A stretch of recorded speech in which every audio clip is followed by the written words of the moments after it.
सरवनमपट्टी ward number 11 संसद सदस्य श्री शिवा ए पलानी स्वामी के साथ साक्षात्कार हुआ। इस दौरान उन्होंने इंटरव्यू में कहा कि वह 2022 से इस पद पर हैं और इससे पहले उन्होंने 2006 से 2011 तक 5 साल तक सरवनमपट्टी नगर पालिका निगम में काम किया था और उनका मूल निवासी पोलाची है। उन्होंने कहा कि इस पद पर आने के बाद डीएम के शासन में अथिकादवु दूसरी पेयजल परियोजना लाई गई। सभी घरों के लिए पेयजल योजना, नगर पालिका के वार्ड 14 में रहने के दौरान सभी क्षेत्रों में तारकोल वाली सड़कों का निर्माण और कई अन्य परियोजनाएं शुरू की जाएंगी।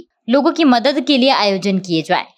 मन भूमि को मुख्यमंत्री उन्होंने एम.के. स्टालिन के बारे में कहा कि मिस्टर स्टालिन की कड़ी मेहनत का दूसरा नाम है और वह लोगों और देश के बारे में सोचकर तमिलनाडु को नंबर 1 स्थान पर लाने के लिए दिन रात कड़ी मेहनत कर रहे हैं।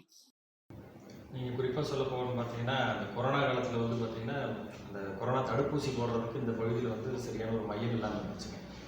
அப்போ வந்து கேஜி மருத்துவமனையில் வந்து 1,00,000வது கொரோனா ஊசியை வந்து இது பண்ணுறதுக்கு மாண்புமிகு சுகாதாரத்துறை அமைச்சர் மா சுப்பிரமணியம் அவர்கள் வந்திருந்தார். அவர்கிட்ட வந்து நாங்கள் கோரிக்கை வச்சோம். இந்த மாதிரி எங்களுக்கு வந்து இந்த ஊசி போடுறதுக்கு இந்த இடத்துல ஒரு சென்டர் கிடையாது அப்படின்னு சொன்னதன் அடிப்படையில் சரணம்பட்டி பகுதியில் நான் வந்து பகுதி செயலாளர் இருக்கிறேன். 6 வார்டு நம்ம பகுதி கண்ட்ரோலில் வருதுங்க. இதில் வந்து 4வது வார்டில் ஒரு நகர்நல மையம், 10வது வார்டு ஒரு நகர்நல மையம், 12வது வார்டுக்கு உட்பட்ட பகுதியில் ஒரு நகர்நல மையம், 3 நகர்நல மையத்துக்கு அனுமதி கொடுத்து கட்டி முடிக்கப்பட்டு இப்போ பயன்பாட்டுக்கு வந்திருக்குங்க. பொதுமக்கள் வந்து இந்த ஊசி போடுறதுக்கு சில மருத்துவ தேவைகளுக்காக கலக்கக்கூடிய வாய்ப்பை ஏற்படுத்தி கொடுத்துருக்கிறாரு.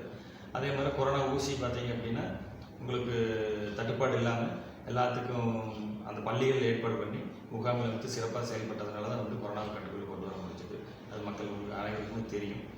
தமிழகத்திலே இந்தியாவிலேயே பார்த்தீங்க அப்படின்னா கொரோனா காலத்தில் அந்த கொரோனா வார்டுக்கே வந்து அந்த கொரோனா உடைய அங்கேயே அணிந்து கொண்டு கொரோனா வார்டுக்கு சென்று பார்த்த ஒரே முதலமைச்சர் மாண்புமிகு தளபதி அவர்கள் தான் அப்படிங்கிறது உலகமே அறியும். அதை எவ்வளோ சிறப்பாக செயல்பட்டு அதை கட்டுக்குள்ளே கொண்டு வந்தாரும் அப்படிங்கிறதுமே உங்களுக்கு நன்றாக தெரியும்.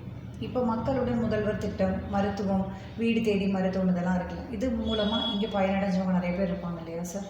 மக்களுடன் முதல்வர் திட்டத்தில் பார்த்தீங்கன்னா கிட்டத்தட்ட 200 மனுக்களுக்கு மேலே எங்கள் வார்டில் நடந்த முகாமில் வந்துச்சுங்க.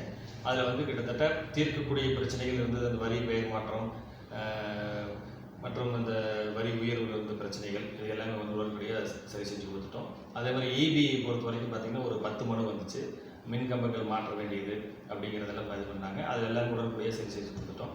அதே மாதிரி அதில் வந்து ஊனமுற்ற பெண் வந்துங்க எங்களுக்கு நடக்க முடியாத ஒரு பெண்ணுக்கு வந்து அவங்க வந்து எங்களுக்கு வந்து ஏதாவது ஒரு கடனோ இல்லை வண்டி வாகனம் ஏதாவது எங்களுக்கு சப்போர்ட் பண்ணி கொடுக்குன்னு சொன்னாங்க.